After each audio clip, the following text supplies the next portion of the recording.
রোজ রোজ তেল মশলাযুক্ত খাবার খেতে ভালো না লাগলে এই রেসিপিটা ট্রাই করতে পারো। ভীষণই হেলদি আর টেস্টি একটা রেসিপি বন্ধুরা, যেটা কোনো রকম তেল ছাড়া খুব সহজেই তোমরা বানিয়ে নিতে পারবে। দেখতে থাকো আমার আজকের এই রেসিপি, আশা করছি তোমাদের ভালো লাগবে। বাই দ্য ওয়ে, আমি সম্পার ইউটিউব চ্যানেলে তোমাদের সবাইকে ওয়েলকাম। আমি এখানে পাতলা চিড়ে নিয়েছি 1 বাটি। এখানে 100 গ্রামের মতো চিড়ে আছে বন্ধুরা। তোমরা যে কোনো চিড়ে দিয়ে এই রেসিপিটা খুব সহজেই বানিয়ে নিতে পারবে। এবার চিড়েটাতে আমি ভালো করে জল দিয়ে 2-3 বার জল পাল্টে ধুয়ে ফিরে আসছি বন্ধুরা। দেখো এইভাবে একটু কষলে কষলে ধুয়ে নিতে হবে। এবার জলটা ফেলে দিলাম। এবার এই চিড়ের মধ্যে আবারও আমি 2 চামচের মতো জল দিয়ে দিচ্ছি। 2 চামচ জল দিয়ে আমি এটাকে 10 মিনিটের জন্য রেস্টে রেখে দেব। আর এইদিকে দেখো আরও একটা বাটি নিয়েছি, তাতে দিয়ে দিচ্ছি আমি 4 চামচ সুজি। এবার আমি সুজির মধ্যে দিয়ে দিলাম ক্যাপসিকাম কুচি। ক্যাপসিকামটাকে একদম ছোট ছোট করে কেটে নিতে হবে বন্ধুরা। দিয়ে দিলাম হাফ গাজরের গ্রেট করে রাখা। দিয়ে দিলাম ছোট্ট সাইজের একটা টমেটো কুচি। দিয়ে দিলাম ছোট সাইজের একটা পেঁয়াজ কুচি। আর দিয়ে দিলাম ধনেপাতা কুচি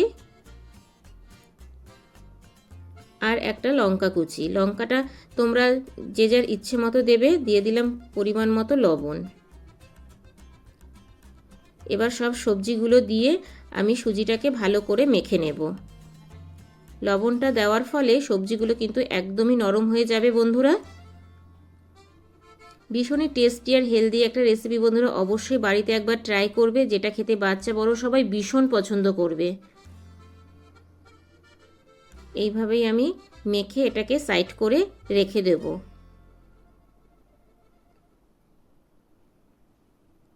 দেখো বন্ধুরা, খুব সুন্দরভাবে আমার মাখা হয়ে গেছে।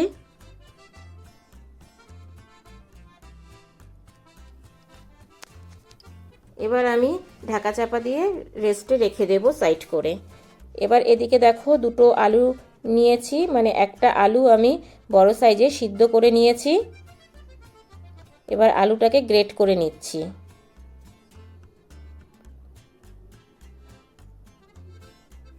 এইভাবে গ্রেটার দিয়ে গ্রেট করে নিলে পরে আলুটা কিন্তু কোনো রকম দানা ভাব থাকবে না। এই রেসিপিতে আলু দিলে খেতে ভীষণই টেস্টি হয় বন্ধুরা। সমস্ত ভিডিওটা দেখার অনুরোধ রইল, না হলে তোমরা বুঝতে পারবে না ভিডিওটা আজকের এই রেসিপিটা কিভাবে এত সুন্দর তৈরি হলো। আলুটা গ্রেট করা হয়ে গেছে। আলুটাকে এবার সাইড করে রেখে দিচ্ছি। 10 মিনিট হয়ে গেছে বন্ধুরা। দেখো চিড়েটা কিন্তু খুব ভালোভাবে ভিজে গেছে। এবার আমি হাত দিয়ে একটু মানে নরম করে নেব আরও।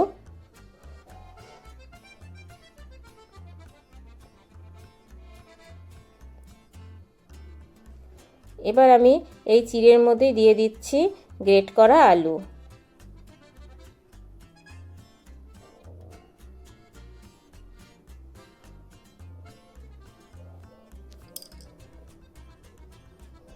এবার দিয়ে দিচ্ছি সুজির মধ্যে যে সবজিটা আমি মিশিয়ে রেখেছিলাম সেই সবজিটা। সুজিটা বাইন্ডিংয়ের কাজ করবে বন্ধুরা, তাই সুজিটা অবশ্যই সবজির মধ্যে এইভাবে মিশিয়ে নেবে।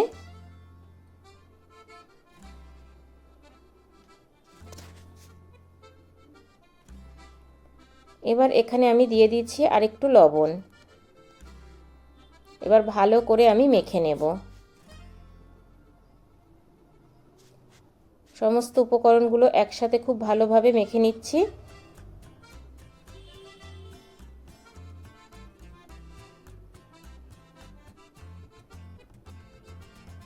ভীষণই টেস্টি আর হেলদি একটা রেসিপি বন্ধুরা। ঘরে থাকা দুটি উপকরণ দিয়েই খুব সহজেই তোমাদেরকে আজকে বাড়িতে বানিয়ে দেখাচ্ছি। একবার হলো বাড়িতে এইভাবে একবার ট্রাই করবে। দেখো মাখা হয়ে গেছে। এবার হাতটা ধুয়ে আমি হাতে একটু তেল মেখে নিয়েছি বন্ধুরা। তেল মাখার ফলে কিন্তু হাতে এটা লেগে যাবে না, আর খুব সহজেই এইরকমভাবে তৈরি করা যাবে। এরকম আমি ছোট ছোট বলের মতো করে নিচ্ছি। খুব সহজেই কিন্তু এই বলগুলো তৈরি হয়ে যাচ্ছে বন্ধুরা। আর হাতে একটু তেল মাখিয়ে নিলে হাতে একদমই লেগে যাবে না।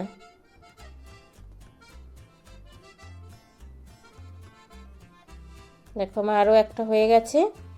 এইভাবেই সবগুলো আমি করে প্লেটে তুলে নেব।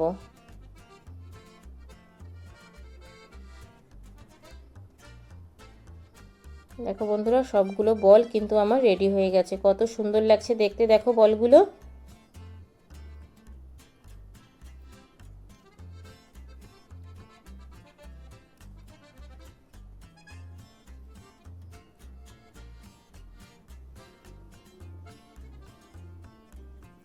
এবার আমি এই বলের ওপরে দিয়ে দিচ্ছি 1 চামচ সুজি।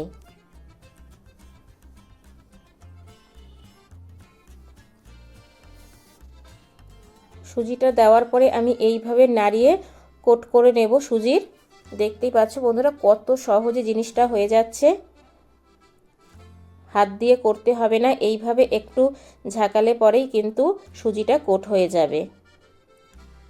আমার একদিকটা ভালোভাবে হয়ে গেছে, আবারও আরেক চামচ সুজি দিয়ে দিলাম। দেওয়ার পরে একইভাবে আমি সুজিটা কোট করে নিচ্ছি। খুব সহজেই কিন্তু এটা তোমরা করে নিতে পারবে।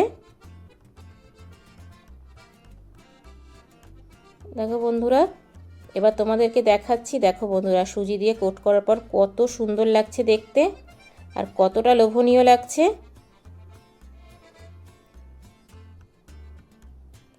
এবার আমি এগুলোকে ফ্রাই করে নেব।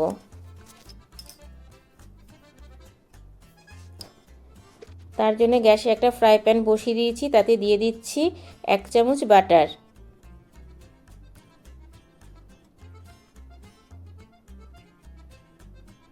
এই 1 চামচ বাটার দিয়েই আমি কিন্তু সবগুলো ফ্রাই করে নেব।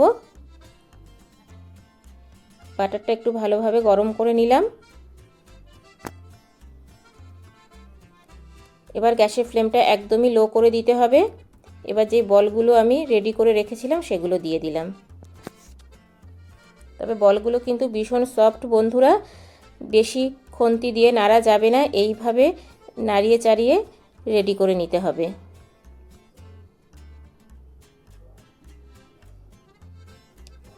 এতটা নরম আর এতটাই টেস্টি হয় বন্ধুরা, মুখে দিলে একদমই গলে যাবে। আর যদি তোমরা টমেটো সসের সাথে বাচ্চাদেরকে দাও, বাচ্চারা কিন্তু চেটেপুটে খেয়ে নেবে বন্ধুরা, এতটাই টেস্টি হয় খেতে।